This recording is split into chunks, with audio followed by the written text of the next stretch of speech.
കിച്ചണിലേക്ക് സ്വാഗതം. ഇന്ന് നമുക്ക് വ്യത്യസ്തമായിട്ടുള്ളൊരു ബ്രേക്ക്ഫാസ്റ്റ് റെസിപ്പി ഉണ്ടാക്കാൻ വേണ്ടി മിക്സിയുടെ ജാറിലേക്ക് ഞാൻ 1 കപ്പ് റവ ഇട്ട് കൊടുക്കുകയാണ്.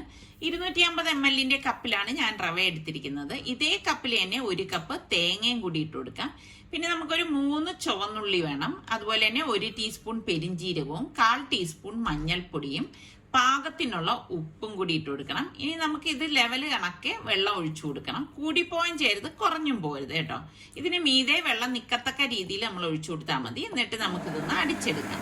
അപ്പം ഇത് നമുക്ക് ഇപ്പം റവ ആയതുകൊണ്ട് തന്നെ പെട്ടെന്ന് അരഞ്ഞു കിട്ടും. ഇപ്പം ഇത് അരച്ചെടുത്തിട്ടുണ്ട്. ഈ അരച്ച കൂട്ട് നമുക്കൊരു ബൗളിലേക്ക് ഒഴിച്ചു കൊടുക്കാം. ഇനി നമുക്കിതിലേക്ക് ടേസ്റ്റ് കൂട്ടാൻ വേണ്ടിയിട്ട് ഞാൻ 1 ടേബിൾ സ്പൂൺ ചില്ലി ഫ്ലേക്സ് തരിതരിപ്പായിട്ട് പൊടിച്ച മുളകും കൂടി ചേർത്തിട്ട് നന്നായിട്ടൊന്ന് മിക്സ് ചെയ്ത് കൊടുക്കണം. അപ്പൊ ഇത്രയേ ഉള്ളൂ. പെട്ടെന്ന് നമുക്ക് റെഡിയാക്കി എടുക്കാൻ പറ്റുന്ന ഒരു ഐറ്റമാണ് കേട്ടോ. അപ്പൊ ഞാൻ ഇനിയിപ്പോ ഇതൊരു 10 മിനിറ്റ് ഒന്ന് അടച്ച് മാറ്റി വെക്കാണ്. ഈ സമയം കൊണ്ട് നമുക്ക് കറി ഉണ്ടാക്കാൻ വേണ്ടി 1 കപ്പ് ചെറുപയർ പരിപ്പ് നന്നായിട്ടൊന്ന് കഴുകിയിട്ട് ഞാൻ പ്രഷർ കുക്കറിലേക്ക് ഇട്ട് കൊടുക്കാണ്.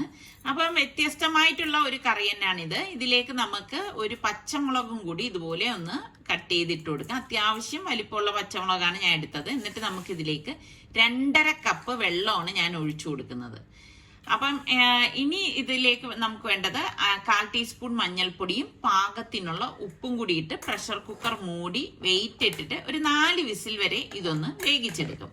ഞാനിവിടെ ഒരു പാൻ അടുപ്പത്തേക്ക് വെച്ചിട്ട് 2 ടേബിൾ സ്പൂണോളം ഓയിൽ ഒഴിച്ചിട്ടുണ്ട്. ഇതിലേക്ക് നമുക്ക് 1/4 ടീസ്പൂൺ കടുകിട്ട് പൊട്ടിച്ചു കൊടുക്കാം. പിന്നെ നമുക്ക് വേണ്ടത് വറ്റൽ മുളകാണ്. വറ്റൽ മുളക് 2ഓ 3ഓ ഇതുപോലെ ഒന്ന് ഇട്ട് കൊടുക്കണം. പിന്നെ കുറച്ച് കറിവേപ്പിലയും കൂടി ഇട്ട ശേഷം 2 സവാള ചോപ്പ് ചെയ്തതാണ് ഞാൻ ഇതിലേക്ക് ഇട്ട് കൊടുക്കുന്നത്. ഇതോടൊപ്പം തന്നെ 1 പച്ചമുളകും കൂടി ചേർത്തിട്ട് നമുക്കിതൊന്ന് വഴറ്റി കൊടുക്കാം. അപ്പം ഇത് മീഡിയം ഫ്ലെയിമിൽ വെച്ചിട്ടാണ് നമ്മളിത് വഴറ്റിയെടുക്കുന്നത്. സവാളയൊന്നും കരിഞ്ഞു പോരുതേ. ഇതിലേക്ക് നമുക്ക് 1 ടീസ്പൂൺ ഇഞ്ചി വെളുത്തുള്ളി പേസ്റ്റും കൂടി ചേർത്തിട്ട് എല്ലാം കൂട്ടിയിട്ട് നന്നായിട്ടൊന്ന് വഴറ്റിയെടുക്കണം. അപ്പൊ ഇതിനിടയിൽ നമ്മളുടെ കുക്കർ ഞാൻ ഓഫ് ചെയ്തിട്ടുണ്ടായിരുന്നു. സ്റ്റീമൊക്കെ പോയ ശേഷം ഞാൻ പ്രഷർ കുക്കർ ഒന്ന് ഓപ്പൺ ചെയ്യാണ്. ഇതാ കണ്ടോ, നമ്മളുടെ ചെറുപയർ പരിപ്പ് പാകത്തിന് വെന്ത് വന്നിട്ടുണ്ട്. കണ്ടോ, ഓവറായിട്ട് വെന്തിട്ടുമില്ല, എന്നാൽ കറക്റ്റ് പരുവത്തിനാണ് ഇത് വെന്ത് കിട്ടിയിരിക്കുന്നത്. അപ്പൊ നമ്മളുടെ സവാളയൊക്കെ ഒന്ന് വഴണ്ടി വന്നിട്ടുണ്ട്. അപ്പൊ ഇതുപോലെ ഒന്ന് വഴണ്ടി വരണം. ഒരുപാട് അങ്ങ് വഴലേണ്ട ആവശ്യമില്ല. ഇതിലേക്ക് നമുക്ക് 1/2 ടീസ്പൂൺ മുളക് പൊടി, 1/2 ടീസ്പൂൺ മല്ലിപ്പൊടി, 1/2 ടീസ്പൂൺ മഞ്ഞൾപ്പൊടി, 1/2 ടീസ്പൂൺ ആംചൂർ പൗഡർ, അതുപോലെ തന്നെ 1 ടേബിൾ സ്പൂണോളം ടിക്ക പൗഡറും കൂടി ഞാൻ ഇതിലേക്ക് ചേർത്ത് കൊടുക്കുകയാണ്.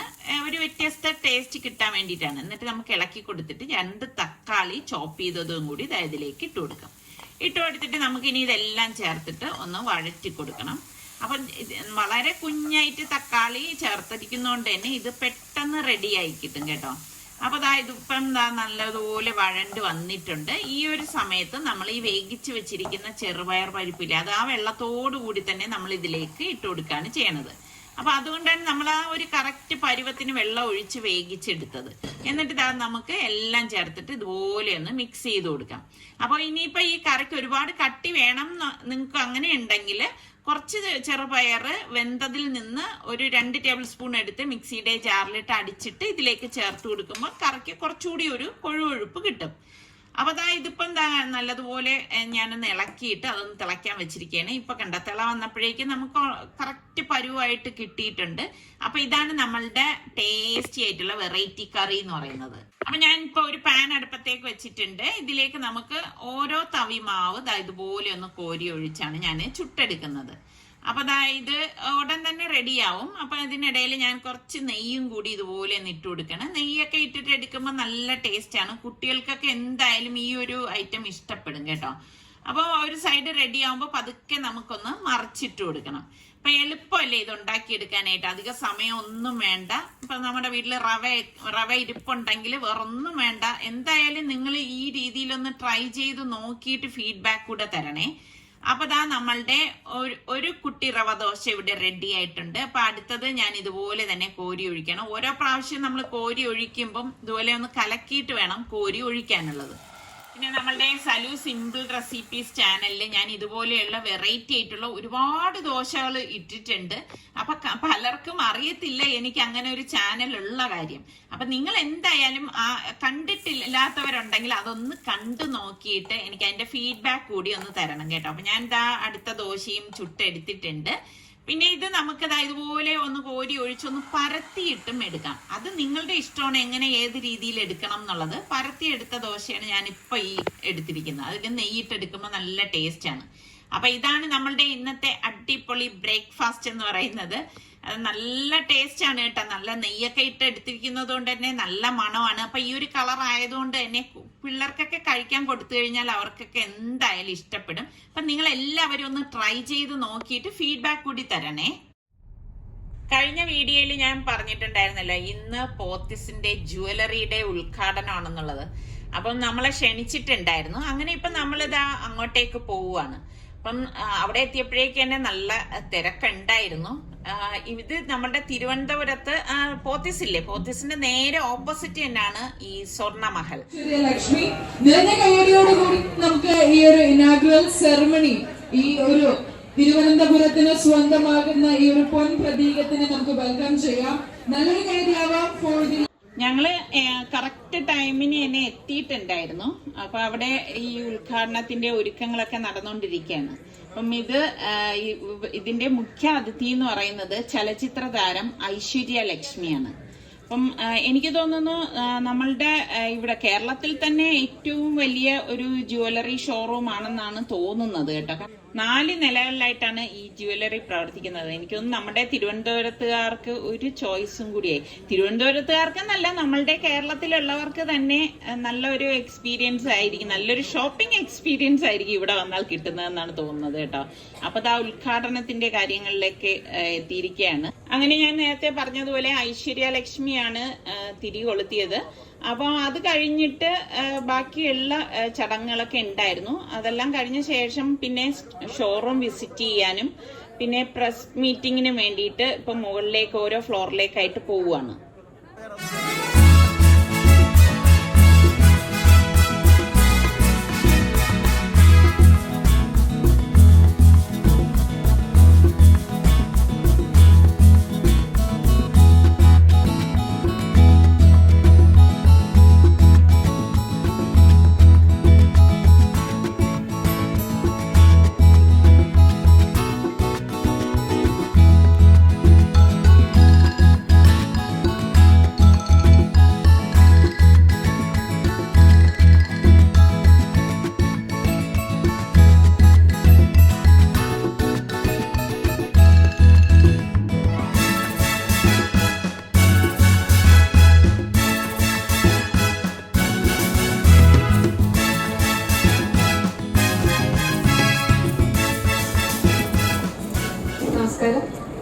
Good morning to all of you. ഒരുപാട് സന്തോഷം ഇനി ഇവിടെ നിന്ന് നിങ്ങളോട് എല്ലാവരോടും സംസാരിക്കാൻ പറ്റുന്നതിൽ. പ്രസ് മീറ്റിംഗ് ഒക്കെ കഴിഞ്ഞ ശേഷം പിന്നെ ഇവരുടെയൊക്കെ സ്പീച്ച് ഉണ്ടായിരുന്നു. പിന്നെ അതെല്ലാം കഴിഞ്ഞിട്ട് ഇപ്പൊ ഫോട്ടോ സെഷനാണ്. അപ്പം എനിക്കാണെങ്കിൽ ഈ പറഞ്ഞ മാതിരി കൂടുതൽ ഇവിടെ നിൽക്കാനുള്ള സമയമൊന്നും ഉണ്ടായിരുന്നില്ല. അപ്പം ഫോട്ടോ സെഷനൊക്കെ കഴിഞ്ഞപ്പോഴേക്ക് ഞാൻ എന്തായാലും വന്നതല്ലേ, അപ്പൊ എനിക്ക് എല്ലാം ഒന്ന് ഓടി നടന്നൊന്ന് കാണണം എന്ന് വലിയൊരു ആഗ്രഹം ഉണ്ടായിരുന്നു. അപ്പൊ ഞാൻ സർക്കടുത്ത് പറഞ്ഞു നമുക്ക് പെട്ടെന്നൊന്ന് ജസ്റ്റ് ഇതെല്ലാം ഒന്ന് കാണാം. അപ്പൊ ഞാൻ കാണുന്ന കാഴ്ചകൾ എന്തായാലും ഞാൻ നിങ്ങൾക്കും കൂടി എത്തിക്കാൻ ശ്രമിക്കാറുണ്ട്. അപ്പൊ ഞാൻ ഇങ്ങനെ ഓരോ നിലകളിലായിട്ട് ഒരു ഓട്ടപ്രദർശനം തന്നെ വെച്ചു. അപ്പോഴേക്ക് ഇതേ മഹേഷ് സാർ ഇവിടെ ഉണ്ടായിരുന്നു. പോത്തീസിന്റെ ഓണറാണ് കേട്ടോ മഹേഷ് സാറ്. അപ്പം ഭയങ്കര നല്ല ഒരു ക്യാരക്ടറാണ് കേട്ടോ. അങ്ങനെ മഹേഷ് സാറിനെ കണ്ടു, ജസ്റ്റ് ഒന്ന് യാത്ര പറഞ്ഞിട്ട് പിന്നെ ഞാൻ പറഞ്ഞില്ലേ, എനിക്കിപ്പം ഓരോന്നും വന്ന് കാണണം എന്നുണ്ടായിരുന്നു. അങ്ങനെ വീണ്ടും നമ്മൾ അടുത്ത ഫ്ലോറിലേക്ക് ചെന്നപ്പോഴാണ് ശ്രീലക്ഷ്മി മാം അവിടെ നിൽക്കുന്നത്. ഇത് മഹേഷ് സാറിന്റെ വൈഫാണ്, പോത്തിസിന്റെ ഓണർ മഹേഷ് സാറിന്റെ വൈഫാണ് ശ്രീലക്ഷ്മി മാം. പുള്ളിക്കാരിയും ഞാൻ ഇതിനു മുൻപ് നമ്മുടെ വ്ളോഗിലൊക്കെ കാണിച്ചിട്ടുണ്ടായിരുന്നു. ഭയങ്കര നല്ല ക്യാരക്ടറാണ് കേട്ടോ, ഭയങ്കര സ്നേഹമുള്ള ഒരു ക്യാരക്ടറാണ്. അപ്പൊ ഞാൻ അത് കഴിഞ്ഞിട്ട് ഞാൻ ഓടി നടന്നില്ല, ഒന്ന് ജസ്റ്റ് ഒന്ന് നിങ്ങളെ കാണിക്കാം എന്നുള്ള ഒരു രീതിയിലൊന്ന് കാണണം. നമ്മൾക്കൊക്കെ എത്ര ഇതെന്ന് പറഞ്ഞാലും നമ്മളിപ്പം എന്നെ സംബന്ധിച്ച് എനിക്ക് ഒരുപാട് ഗോൾഡ് ഇടാൻ വലിയ താല്പര്യമുള്ള ആളല്ല, എങ്കിലും ഇതൊക്കെ കാണാൻ ഭയങ്കര ഇഷ്ടമാണ് കേട്ടോ. അപ്പൊ നമ്മൾക്ക് പുതിയ മോഡൽ ഏതൊക്കെ ഉണ്ട്, ഇപ്പോഴത്തെ ആ ഒരു ലേറ്റസ്റ്റ് എങ്ങനെയൊക്കെയാണ് എന്നൊക്കെ നമുക്ക് ഇങ്ങനെയൊക്കെ വരുമ്പോ കാണാൻ പറ്റുമല്ലോ. അപ്പം ശരിക്കും പറഞ്ഞാൽ ഇങ്ങനെ ഈ ഓട്ടപ്രദർശനം വച്ചിട്ട് ഇവിടെ വന്നു കഴിഞ്ഞാൽ ഒന്നും കാണാൻ പറ്റത്തില്ല കേട്ടോ. നമ്മൾ സമാധാനമായിട്ട് വന്നാൽ മാത്രമേ, ഇതിപ്പോ വെള്ളിയുടെ സെഷനാണ് കേട്ടോ, സമാധാനമായിട്ട് വന്നാൽ മാത്രമേ നമുക്ക് ഓരോന്നും കണ്ട് നിന്ന് ആസ്വദിക്കാനൊക്കെ പറ്റത്തുള്ളൂ. ഇപ്പം വിശാലമായിട്ടുള്ളൊരു ഷോറൂമാണ്. അപ്പം നമുക്ക് ഈ പറഞ്ഞ മാതിരി വാങ്ങിക്കാൻ, ഞാൻ നേരത്തെ പറഞ്ഞ പോലെ നമ്മുടെ തിരുവനന്തപുരത്തുകാർക്ക് ഇനിയിപ്പം നല്ല ഒരു ചോയ്സ് ആണ് കിട്ടിയിരിക്കുന്നത്. കാരണം നമുക്ക് ഇഷ്ടമുള്ള ഒരുപാട് ഞാൻ ഇങ്ങനെ കാണുന്നുണ്ട് കേട്ടോ, കാണാത്ത വെറൈറ്റി ആയിട്ടുള്ള ഐറ്റംസ് ഒക്കെ ഒരുപാട് ഞാൻ ഇതിനിടയിൽ കാണുന്നുണ്ടായിരുന്നു. അപ്പൊ കല്യാണമൊക്കെ വരുന്നവർക്കാവുമ്പോ എന്തായാലും വന്നൊന്ന് നോക്കി കഴിഞ്ഞാൽ അടിപൊളിയായിട്ട് എനിക്കൊന്ന് ഇഷ്ടമുള്ള ടൈപ്പിൽ അവർക്ക് വാങ്ങിക്കാൻ പറ്റും. സിൽവർ സെക്ഷനിൽ വന്നപ്പോഴേക്ക് തന്നെ ഞാൻ വെറൈറ്റി ആയിട്ടുള്ള, അതായത് ഗോൾഡ് പ്ലേറ്റഡ് ആഭരണങ്ങൾ ഞാൻ ഇവിടെ കണ്ടു കേട്ടോ. നല്ല രസമുണ്ട് കാണാനായിട്ട്. അപ്പൊ ഇതിങ്ങനെ നമ്മളിങ്ങനെ ഈ കണ്ണാടിക്കകത്ത് വെച്ച് കാണുന്നത് പോലെ അല്ല കേട്ടോ. ശരിക്കും പറഞ്ഞാൽ എനിക്കപ്പോ അതൊന്ന് കാണണം, നിങ്ങളൊന്ന് കാണിക്കണം എന്നുണ്ടായിരുന്നു. അങ്ങനെ ഇപ്പൊ അവരെടുത്ത് പറഞ്ഞപ്പോഴേക്ക് അതൊന്ന് എടുക്കാണ്. നല്ല രസമുണ്ട് കേട്ടോ. 55,000 രൂപയും കണ്ടാണ് ഈ ഒരു നെക്ലേസിന്റെ പ്രൈസ് എന്ന് പറയുന്നത്. ഇതേ നോക്കിക്കേ, സിൽവറില് ഗോൾഡ് പ്ലേറ്റഡ് വരുന്നതാണ്. നല്ല ഭംഗിയുണ്ടല്ലേ, എന്തൊരു ഭംഗിയല്ലേ കാണാൻ. ഇതുപോലെ ഒരുപാട് വെറൈറ്റി ഐറ്റംസ് ഒക്കെ ഞാൻ ഇവിടെ കാണുന്നുണ്ടായിരുന്നു കേട്ടോ. ഇത് ഇങ്ങനെ ഡ്രസ്സിന്റെ മീതെ വെച്ചാലൊന്നും അത്ര ഭംഗി ഉണ്ടാവത്തില്ല. നോർമലി നമ്മൾ ഈ സാരിയൊക്കെ ഉടുത്ത് മാലയൊക്കെ ഇടുന്ന ആ ഒരു രീതിയിൽ ഇടുമ്പോൾ നല്ല രസമായിരിക്കും കേട്ടോ ഇതൊക്കെ. അപ്പൊ ഇങ്ങനത്തെയൊക്കെ വ്യത്യസ്തമായിട്ടുള്ള ഒരുപാട് ഐറ്റംസ് ഒക്കെ ഞാൻ ഇവിടെ കണ്ടു. ഞാൻ നേരത്തെ പറഞ്ഞില്ലേ, 4 നിലകളിലായിട്ട് ഏകദേശം 40,000 സ്ക്വയർ ഫീറ്റ് വലിപ്പത്തിലാണ് ഈ ഒരു ഷോറൂം പ്രവർത്തിക്കുന്നതെന്നാണ് പറയുന്നത് കേട്ടോ. പാലക്കാ മാലയൊക്കെ ഉണ്ട്. എനിക്ക് ഭയങ്കര ഇഷ്ടമാണ് ഈ പാലക്കാ മാല എന്ന് പറയുന്നത്.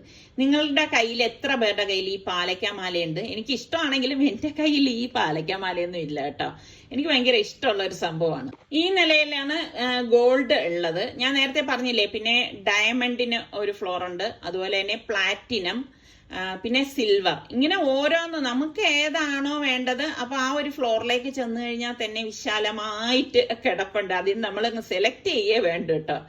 അപ്പൊ ഇതൊക്കെ കഴിഞ്ഞിട്ട് ഞാൻ പറഞ്ഞില്ലേ, ഞങ്ങൾക്ക് ധൃതി ഉണ്ടായിരുന്നു. അതുകൊണ്ട് പിന്നെ ഞങ്ങൾ അവിടെ നോക്കാനൊന്നും നിന്നില്ല. പിന്നെ പെട്ടെന്ന് ഇറങ്ങേണ്ടി വന്നു. ഇനി സമാധാനമായിട്ട് ഒരു ദിവസം വന്നിട്ട് വേണം ഇതെല്ലാം എനിക്കൊന്ന് നോക്കാനായിട്ട്. അപ്പം നമുക്കിഷ്ടമുള്ള സംഭവങ്ങൾ വരുമ്പോ എന്തായാലും മനസ്സിലൊരു ആകാംക്ഷയായിരിക്കുമല്ലോ. ഇപ്പൊ നമ്മൾക്ക് ആഗ്രഹിക്കുന്ന ഡിസൈനൊക്കെ ഇവിടെ ഉണ്ടാവും എന്നൊക്കെ ഉള്ളത്. ഒരു പെണ്ണുങ്ങളാവുമ്പം എന്തായാലും ഇങ്ങനെയൊക്കെയുള്ള ചിന്തകൾ ഉണ്ടാവും അല്ലേ. ആണുങ്ങളാണ് ഇതിനൊക്കെ എപ്പോഴും എതിർപ്പ് നിൽക്കുന്നത്. അപ്പൊ അതൊക്കെ കഴിഞ്ഞു വന്നപ്പോഴേക്ക് ഏകദേശം 1:30 മണിയായി. അപ്പം നമുക്കിനിയിപ്പം ഭക്ഷണം കഴിക്കണം. അപ്പൊ ഞാൻ പറഞ്ഞില്ലല്ലോ, നമ്മളുടെ റിസ്വാൻ വന്നിട്ടുണ്ടായിരുന്നു കേട്ടോ. പലരും റിസ്വാന്റെ നടുവേദന എങ്ങനെ ഉണ്ടെന്നൊക്കെ ചോദിച്ചായിരുന്നു. അപ്പം അൽഹംദുലില്ലാഹ് വലിയ പ്രശ്നങ്ങളൊന്നും ഇല്ല, ഇപ്പൊ കുഴപ്പമില്ല എന്നാണ് അവൻ പറഞ്ഞത്. എനിക്ക് തോന്നുന്നു അന്ന് ഡോക്ടർ എക്സ്റേ എടുക്കാൻ പറഞ്ഞ ശേഷം, എക്സ്റേ എടുത്ത് കാണിച്ച ശേഷം അവനും ഭയങ്കര ഒരു ഹാപ്പി ആണെന്ന് തോന്നുന്നു. എല്ലാവർക്കും അങ്ങനെ ആണല്ലോ, ഒരു അസുഖമുണ്ട് അതില്ല എന്ന് പറയുമ്പോൾ ഭയങ്കര ഒരു സന്തോഷമാണല്ലോ. എന്തായാലും അതിനെക്കുറിച്ചൊന്നും പിന്നെ അവൻ അങ്ങനെ വേദനയൊന്നും പറഞ്ഞിട്ടില്ലായിരുന്നു. അപ്പൊ ഇപ്പം എക്സാം ആണ് നെക്സ്റ്റ് വീക്കിൽ. അപ്പൊ അതുകൊണ്ട് ഇപ്പം ഈ ആഴ്ച ജസ്റ്റ് ഒന്ന് വന്ന് പോവാന്ന് എഴുതിയിട്ട് വന്നാണ്. കഴിഞ്ഞ ആഴ്ച വന്നിട്ടില്ലായിരുന്നു. അപ്പോൾ റിസം വന്നതല്ലേ, എങ്കിൽ പിന്നെ ഇനിയിപ്പോ വീട്ടിൽ പോയിട്ട് ഫുഡ് ഉണ്ടാക്കാനുള്ള ടൈമൊന്നും ഇല്ല. അപ്പൊ അങ്ങനെ നമ്മളിപ്പം ഫുഡ് കഴിക്കാൻ വന്നതാണ്. ഒന്നുമില്ല, നമ്മളുടെ തനി നാടൻ ചോറ് തന്നെയാണ് വാങ്ങിച്ചത്, അതുപോലെ തന്നെ ഫിഷ് കറിയും. അപ്പൊ റിസ്വാൻ ഈ പറഞ്ഞ മാതിരി ഞാൻ ചോദിച്ചു, മോന് സ്പെഷ്യലായിട്ട് എന്തെങ്കിലും വേണോന്ന് ചോദിച്ചപ്പോഴേക്കും അവന് അതൊന്നും വേണ്ട, ഇത് നോർമലി ഉള്ളത് തന്നെ മതി എന്ന് പറഞ്ഞു. അപ്പൊ ഇപ്പം എനിക്ക് തോന്നുന്നു അവനും അധികം മുൻപത്തെ മാതിരിയുള്ള ആഹാരം കഴിപ്പൊന്നും ഇല്ല. അപ്പൊ അതുകൊണ്ട് മുൻപൊക്കെ ഞാനായാലും നിസാർക്കായാലും ചോദിക്കും ഇത് വേണോ അത് വേണോ എന്ന് ചോദിക്കുമ്പോൾ വേണം എന്നൊക്കെ തന്നെ പറഞ്ഞ് ഓരോന്ന് വാങ്ങിക്കും. പക്ഷെ ഇപ്രാവശ്യം ഞാൻ ചോദിച്ചു ബിരിയാണി കഴിക്കണമെന്നൊക്കെ ചോദിച്ചു. അപ്പൊ അതൊന്നും വേണ്ട, നോർമൽ ഇത് തന്നെ മതി എന്ന് പറഞ്ഞു. അപ്പൊ അങ്ങനെ ഇപ്പം നമ്മളെ നല്ല ചൂട് ചോറും നല്ല തേങ്ങ അരച്ച മീൻകറിയാണ് കേട്ടോ. നല്ല ബോയിലായി ഇരിക്കുന്ന ചട്ടിയിൽ ഇങ്ങനെ തിളച്ചുകൊണ്ടിരിക്കുന്ന മീൻകറിയാണ്. മീൻകറി അടിപൊളിയാണ് കേട്ടോ. ഈ ഒരു കോമ്പിനേഷൻ എന്ന് പറയുന്നത് തേങ്ങ അരച്ചതല്ല, തേങ്ങ പാലിലുള്ള മീൻകറിയാണ് കേട്ടോ. ഇത് എനിക്ക് ഇവിടെ വന്നു കഴിഞ്ഞാൽ ഏറ്റവും ഇഷ്ടം ഈ ഒരു കറി തന്നെയാണ് കേട്ടോ. ശരിക്ക് ആ ചൂട് ചോറിന്റെ കൂടെ ഇത് കഴിക്കുമ്പോൾ വെച്ചാൽ ഭയങ്കര ടേസ്റ്റ് ആണ്. നല്ല അടിപൊളി ഫുഡായിരുന്നു. ശരിക്കും ഒരുപാട് സൈഡ് കറികളൊക്കെ ഉണ്ട് കേട്ടോ. അപ്പൊ നമുക്ക് എല്ലാം ഒന്നും കഴിക്കാനൊന്നും പറ്റത്തില്ല. അപ്പം അതൊക്കെ കഴിച്ചു കഴിഞ്ഞപ്പോഴേക്ക് നമ്മുടെ മൊഹിത്തോയും അതുപോലെ തന്നെ പച്ചമാങ്ങ ജ്യൂസാണ് വാങ്ങിയത് കേട്ടോ. നല്ല അടിപൊളി. ഫസ്റ്റ് ടൈമാണ് ഇവിടെ നിന്ന് ഞാൻ പച്ചമാങ്ങ ജ്യൂസ് വാങ്ങണത് കേട്ടോ. നല്ല ടേസ്റ്റ് ആണ്. മൊഹിത്തോ ഞാൻ ഒരുപാട് സ്ഥലത്തുനിന്ന് കുടിച്ചിട്ടുണ്ടെങ്കിലും ഇവിടെ നിന്ന് കുടിക്കുന്ന ആ ഒരു ടേസ്റ്റ് എനിക്ക് ഇതുവരെ കിട്ടിയിട്ടില്ല കേട്ടോ. അതെന്താണെന്ന് എനിക്കറിയത്തില്ല. നല്ല റാഹത്തായിട്ടാണ് ഇവിടെ മൊഹിത്തോ വിളമ്പുന്നത്. അപ്പൊ ഇതൊക്കെ തന്നെയാണ് നമ്മളുടെ ഇന്നത്തെ വിശേഷങ്ങൾ എന്ന് പറയുന്നത്. അപ്പൊ നമ്മളുടെ ചാനൽ കണ്ടോണ്ടിരിക്കുന്നവരിൽ സബ്സ്ക്രൈബ് ചെയ്യാതെ കാണുന്ന ആരെങ്കിലും ഒക്കെ ഉണ്ടെങ്കിൽ നിങ്ങൾക്ക് നമ്മളുടെ ചാനൽ ഇഷ്ടപ്പെടുകയാണെങ്കിൽ സബ്സ്ക്രൈബ് ചെയ്യാനും ആ ബെല്ലൈക്കൺ പ്രസ് ചെയ്യാനും ഒന്നും മറന്നു പോരുതേ. അടുത്ത നമുക്ക് നല്ല റെസിപ്പിയോ വ്ളോഗോ ഇട്ടൊക്കെ കാണാം. അതുവരയ്ക്കും എല്ലാവർക്കും ബൈ.